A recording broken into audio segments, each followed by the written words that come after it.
প্রিয় নবম শ্রেণীর শিক্ষার্থীরা, আশা করি সবাই ভালো আছো। আর চতুর্থ সপ্তাহের অ্যাসাইনমেন্ট নিয়ে তোমরা নিশ্চয়ই ব্যস্ত। আজকে আমি গণিত বিষয়ের দ্বিতীয় অ্যাসাইনমেন্ট, যা চতুর্থ সপ্তাহের জন্য তোমাদের দেওয়া হয়েছে, এটা নিয়ে আলোচনা করব।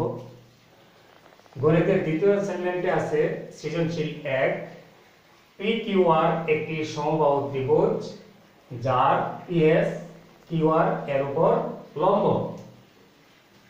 কতে দেওয়া আছে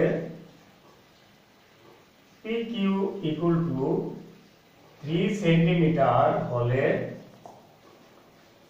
ত্রিভুজ PQR এর ক্ষেত্রফল কত বের করতে বলছে। তাহলে তোমরা এর ক্ষেত্রফল বের করার জন্য, অর্থাৎ সমবাহু ত্রিভুজের ক্ষেত্রফল বের করার জন্য একটি সূত্র প্রয়োগ করবে এবং একটা চিত্র এঁকে নিবে। সমবাহু ত্রিভুজ যার একটি বাহু 3 সেন্টিমিটার PQR। তো ত্রিভুজ PQR এর ক্ষেত্রফল, PQR এর ক্ষেত্রফল সমান √3/4 স্কয়ার বর্গ একক। তোমরা এই সূত্রটির মাধ্যমে PQR এর ক্ষেত্রফল নির্ণয় করতে পারবে। তারপর খতে আসো। খতে বলা আছে প্রমাণ করতে হবে PQ প্লাস PR। প্রমাণ করতে হবে PQ plus PR greater than 2PS। 2PS এটা কত প্রমাণ করতে হবে। তাহলে তোমরা দেখো কিভাবে এটা প্রমাণ করবে। প্রথমে একটা সমবাহু ত্রিভুজ PQR এঁকে নেবে, নিয়ে PQR সমবাহু ত্রিভুজ PSQR এর উপর লম্ব। এখানে PS QR এর উপর লম্ব আঁকবে। এখানে একটা লম্ব আঁকার পরে অঙ্কনে তোমরা PS কে বর্ধিত করবে। এমনভাবে বর্ধিত করবে যেন PS ইকুয়াল টু, এটাকে T ধরি, ST হয়, RT যোগ করি। এভাবে অঙ্কন সম্পন্ন করে তারপর প্রমাণের ধাপে ধাপে এগোবে। প্রথমে এই দুইটা ত্রিভুজ নিয়ে কাজ করবে, PQS এবং PRS সর্বসম প্রমাণ করবে। ত্রিভুজ PQS সর্বসম ত্রিভুজ PRS সর্বসম প্রথমে প্রমাণ করবে। কিভাবে প্রমাণ করবে? PQS ও PRS এর মধ্যে যেহেতু দুইটা সমকোণী ত্রিভুজ, সমকোণী ত্রিভুজের অতিভুজ এবং এক বাহু, অতিভুজ এবং এক বাহু যদি সমান হয়, এই ত্রিভুজের অতিভুজ আর এটা হচ্ছে সাধারণ বাহু এক বাহু, এই ত্রিভুজের অতিভুজ এবং PS হচ্ছে সাধারণ বাহু, তাহলে অতিভুজ এবং এক বাহু সমান হলে ত্রিভুজ দুটি সর্বসম হয়। তোমরা এভাবে এই দুইটা ত্রিভুজ প্রথমে সর্বসম প্রমাণ করবে। প্রমাণ করার পরে লিখবে QS equal to RS। QS equal to RS এটা বের হবে। পরবর্তীতে আবার এই ত্রিভুজটা এবং এই ত্রিভুজটা নিয়ে কাজ করবে। দ্বিতীয় ধাপে, অর্থাৎ ত্রিভুজ PQS এটাও সর্বসম প্রমাণ করবে। ত্রিভুজ RTS, ত্রিভুজ RTS এটাও সর্বসম প্রমাণ করবে। এটা কিভাবে প্রমাণ করবে? ত্রিভুজ PQS ও ত্রিভুজ RTS এ কি কি সমান পায়? PS সমান TS অঙ্কন অনুসারে, QS সমান RS আমরা একটু আগে দেখিয়েছি। তারপর অন্তর্ভুক্ত এই কোণটা সমান এই কোণটা, বিপরীত কোণ PSQ সমান হবে RST কোণ। বিপরীত কোণ বলে সমান। তাহলে দুইটা ত্রিভুজের দুটি বাহু এবং তাদের অন্তর্ভুক্ত কোণ যদি সমান হয় তাহলে ত্রিভুজ দুটি সর্বসম। সেই অনুসারে তুমি প্রথমে এই দুইটা ত্রিভুজ সর্বসম প্রমাণ করবে। প্রমাণ করার পরে লিখবে PQ equal to RT। এর পরবর্তীতে ধাপে তৃতীয় ধাপে এসে তুমি PRT ত্রিভুজ নিয়ে কাজ করবে।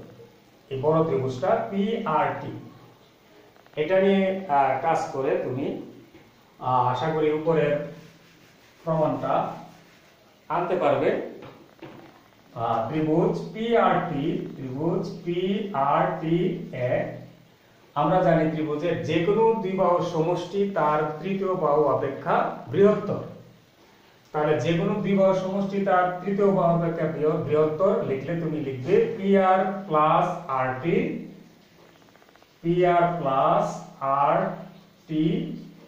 গ্রেটার দেন হবে PT। এই ধারণা থেকে তুমি উপরের প্রমাণটা আনতে পারবে। তখন PQ plus PR, এখানে আছে PQ plus PR, তুমি লিখবে এখানে তোমার হাতে PR আসছে, তারপর আছে RT কে লিখে ফেলবে PQ, কারণ এখানে RT সমান PQ। তারপর PT কে ভাগ করে PT সমান PS plus ST, আর ST সমান আবার PS, তাহলে দুইবার PS চলে আসবে। তার মানে এই ধারণা থেকে তুমি উপরের প্রমাণটা আনতে পারবে। এবার আমরা গতে যাব।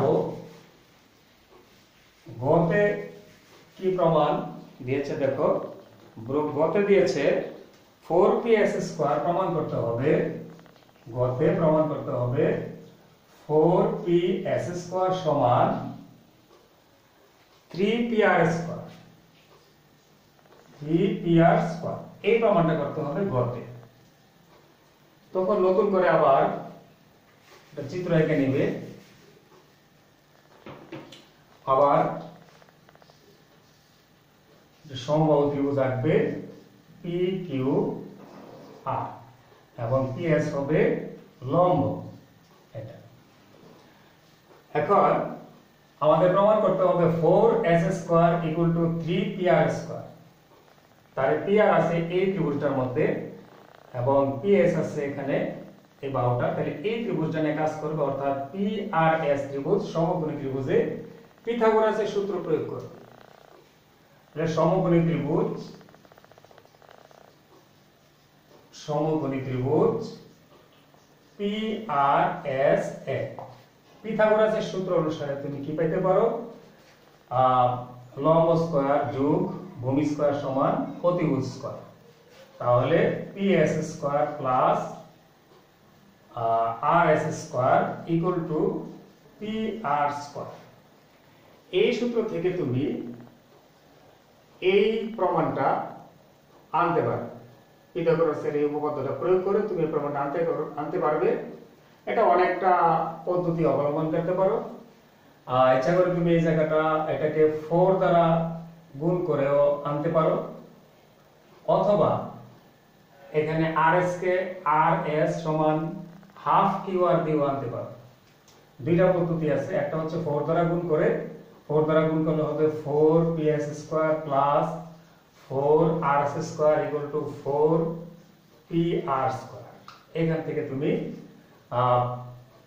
আনতে পারবে, অর্থাৎ এখানে 2RS লিখলে 2RS এটা হোল স্কয়ার দিলে 2RS সমান হচ্ছে QR, এখানে QR আসবে, আর ওই QR সমান PR, যেহেতু সমবাহু ত্রিভুজ লিখে তুমি এই প্রমাণটা আনতে পারবে। অথবা আরেকটা পদ্ধতি আছে, তুমি যদি এটাকে PS² ঠিক রাখো, PS² plus RS কে যদি তুমি লেখো হাফ QR, তার মানে হাফ QR এর উপর যদি হোল স্কয়ার দাও ইকুয়াল টু PR² দাও, এরপর এটাকে ক্যালকুলেশন করো, লসাগু করো, ক্যালকুলেশন করো। QR এর পরিবর্তে তুমি যদি PR লেখো তাহলে এখানে ক্যালকুলেশন করলে তোমার এই প্রমাণটা চলে আসবে। আশা করি তোমরা বুঝতে পেরেছো। এবার আমরা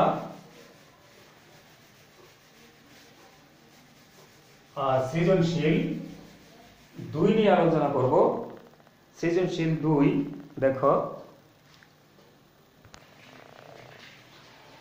এরপর সৃজনশীল 2 তোমরা দেখো আছে ত্রিভুজ DEF এ DE গ্রেটার দেন EF এবং কোণ E ও কোণ F এর সমদ্বিখণ্ডকদ্বয় পরস্পর P বিন্দুতে ছেদ করে এবং বহির্দ্বিখণ্ডকদ্বয় পরস্পর Q বিন্দুতে ছেদ করে। আর পথে লেখা আছে, পথে কি করতে হবে, কোণ D = 45 ডিগ্রি, কোণ D = 40 ডিগ্রি, কোণ D = 40 ডিগ্রি হলে কোণ EPF এর মান কত? হলে কোণ EPF সমান 1। পথে EPF এর মান চেয়েছে। তাহলে সেই ক্ষেত্রে তুমি প্রথমে চিত্রটা আঁকবে ত্রিভুজ DEF, আর এখানে একটা ত্রিভুজ এঁকে নেবে DEF। তার মানে এই বাহুটা DE বাহুটা একটু বড় হবে, এখানে বলছে DE গ্রেটার দেন EF। এই D বাহুটা একটু বড় হবে EF থেকে, এই EF থেকে এই বাহুটা একটু বড়, এবং কোণ E ও কোণ F এর সমদ্বিখণ্ডক পরস্পর P বিন্দুতে ছেদ করছে। কোণ E এর সমদ্বিখণ্ডক এটাকে দ্বিখণ্ডিত করবে, এদিকে বৃত্তচাপ এঁকে এভাবে দুইবার, আবার এটাকে দুইবার করবে, এদিকে বৃত্তচাপ এদিকে বৃত্তচাপ এঁকে এটাকে দুইবার, তারা পরস্পর P বিন্দুতে ছেদ করে।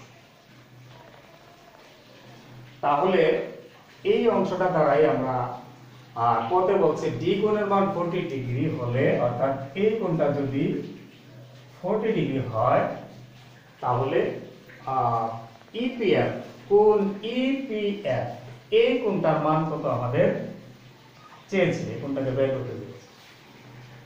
এই কোণটার মান আমরা কি করে বের করব দেখো। প্রথমে তুমি ত্রিভুজ DEF নিয়ে কাজ করবে। ত্রিভুজ DEF এ আমরা জানি ত্রিভুজের 3 কোণের সমষ্টি 2 সমকোণ বা 180 ডিগ্রি। তাহলে এখানে 3টা কোণ আছে, যেমন কোণ D প্লাস কোণ E প্লাস কোণ F = 180 ডিগ্রি। যেহেতু ত্রিভুজের 3 কোণের সমষ্টি 2 সমকোণ, এখান থেকে তুমি যদি ডি কোণের মানটা বসিয়ে দাও, ডি কোণ হচ্ছে 40 ডিগ্রি। যদি তুমি ডি কোণের মান এখানে 40 ডিগ্রি বসাও তাহলে E প্লাস F পেয়ে যাবে 40 ডিগ্রি ওই পাশে গেলে, তাহলে কোণ E প্লাস কোণ F সমান পাবে, আর এখান থেকে 40 বিয়োগ, তার মানে 140 ডিগ্রি পাবে। এরপর তুমি এই ত্রিভুজ নিয়ে কাজ করবে PEF। এই ত্রিভুজ নিয়ে কাজ করে এখানেও তুমি 3 কোণের সমষ্টি 2 সমকোণ ত্রিভুজ PEF এটার 3 কোণের সমষ্টি 2 সমকোণ, তার মানে কোণ EPF প্লাস কোণ PEF মানে হচ্ছে হাফ কোণ E, অর্থাৎ পুরো E কোণের অর্ধেক। আবার PFE হচ্ছে পুরো F কোণের অর্ধেক, তার মানে হাফ কোণ F = এখানে 180 ডিগ্রি হবে। তারপর তুমি এখানে ক্যালকুলেশন করে, অর্থাৎ এখানে হাফ কমন নিয়ে, এখানে যখন হাফ কমন নিবে তখন থাকবে কি E প্লাস F থাকবে। E প্লাস F এখানে উপরে যে 140 ডিগ্রি এখানে তুমি বসাবে, বসিয়ে তারপরে ক্যালকুলেশন করে তুমি EPF এর মানটা বের করতে পারবে। তাহলে নিশ্চয়ই তোমরা বুঝতে পেরেছো EPF টা কি করে বের করবে। এটা হচ্ছে ক এর উত্তর। এবার খ তে কি চেয়েছে দেখো। খতে চেয়েছে বর্ধিত ইপি। খ বর্ধিত ইপি ডিএফ কে এম বিন্দুতে সেট করলে ডিএফ কে এম বিন্দুতে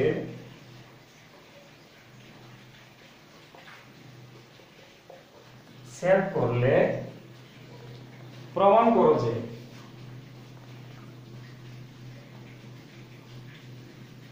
প্রমাণ করতে হবে কি প্রমাণ করতে হবে কোন ডিএমএফ স্থূলকোণ কোন ডিএমএফ স্থূলকোণ তুমি প্রমাণ করবে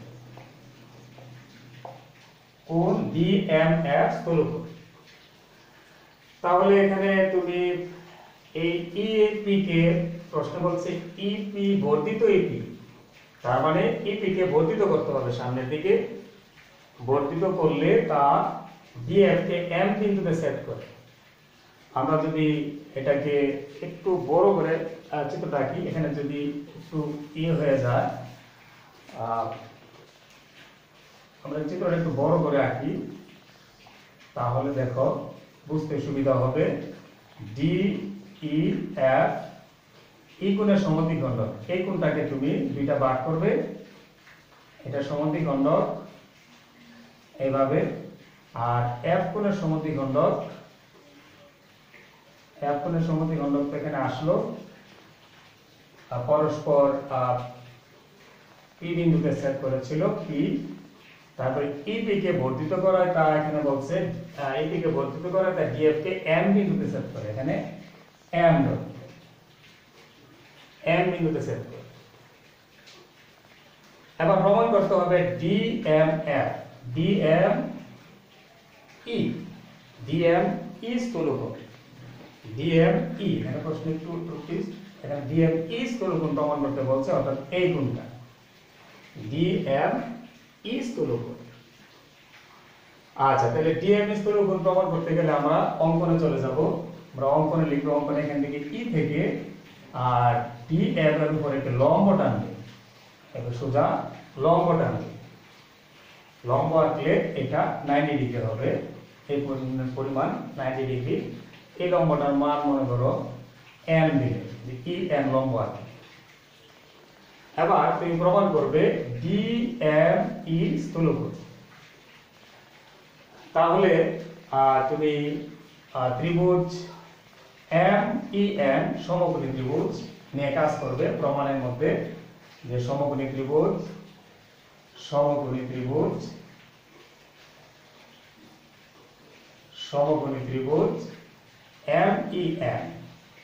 এমইএন এ এমএনই হচ্ছে এক সমকোণ কোণ এমএনই হচ্ছে এক সমকোণ এটা এক সমকোণ বহিস্থ কোণ তোমরা নিশ্চয়ই জানো একটা ত্রিভুজের বহিস্থ কোণ অন্তস্থ দুটি বিপরীত কোণের সমষ্টির সমান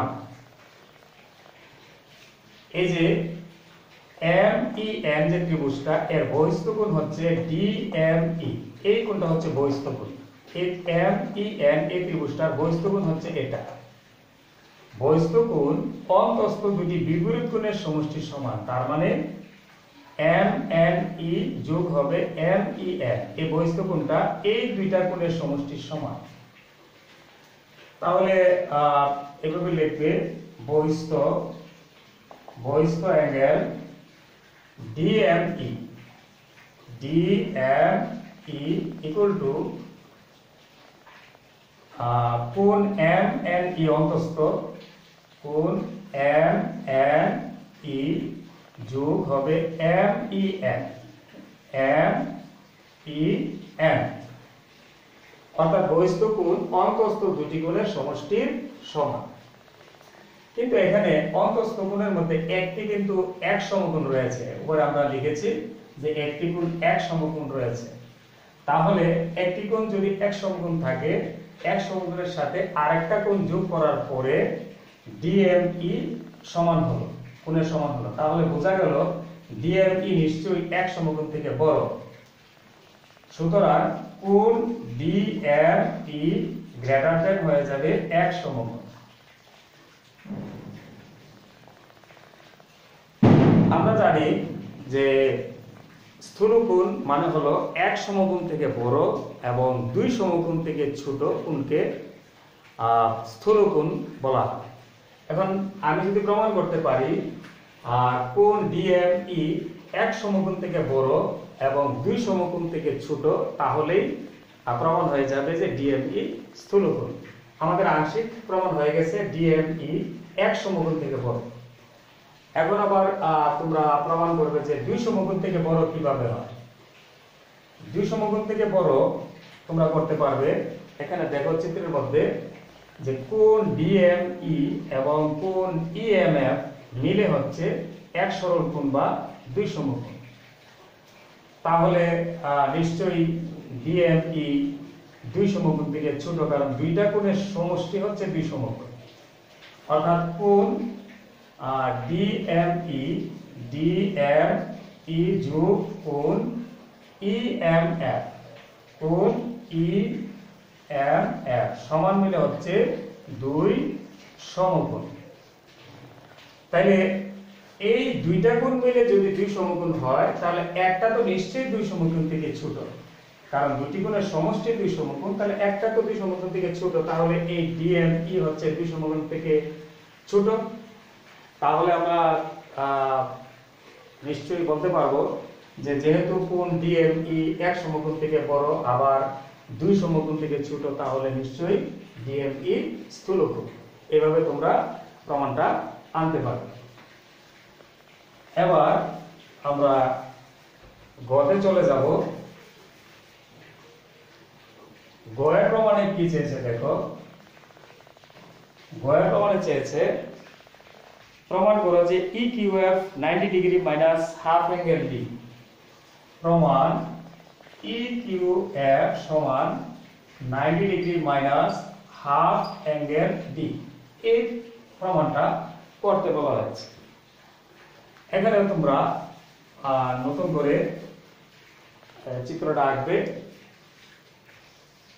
এই বাহুটা একটু বড়,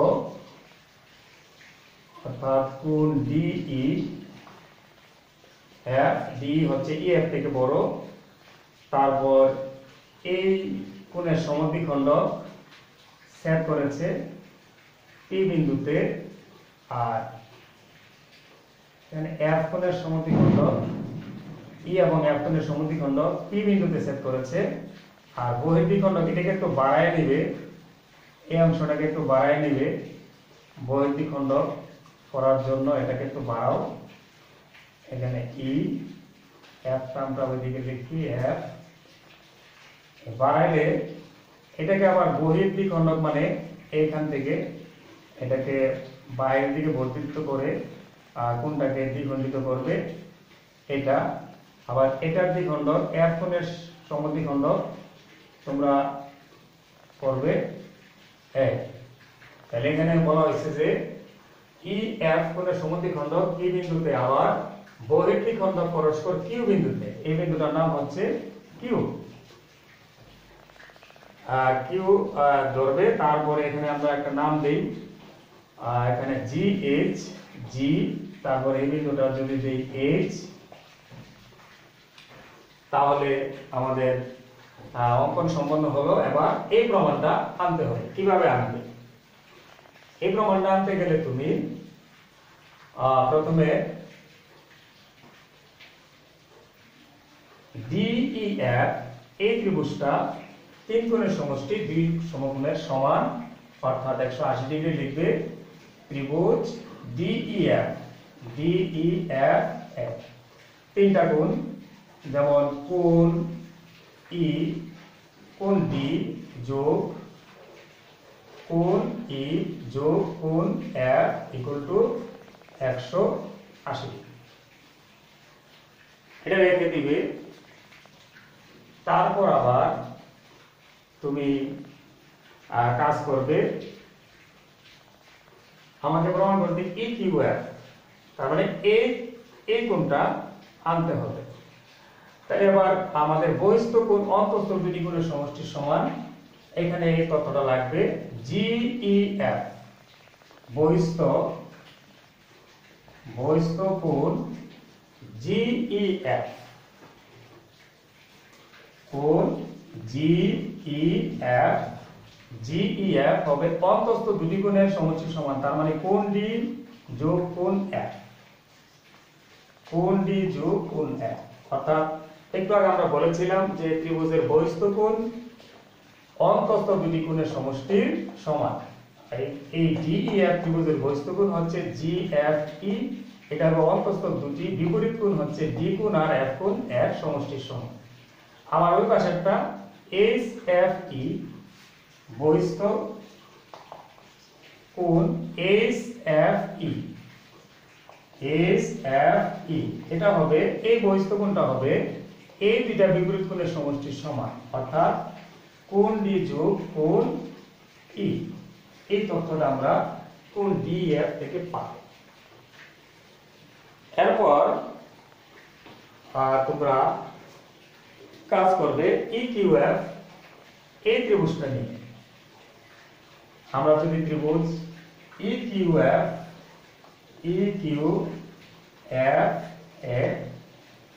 এটা নিয়ে কাজ করি, এখানেও তো এটার তিনটি কোণ এর সমষ্টি 180 ডিগ্রি, তাহলে EQF প্লাস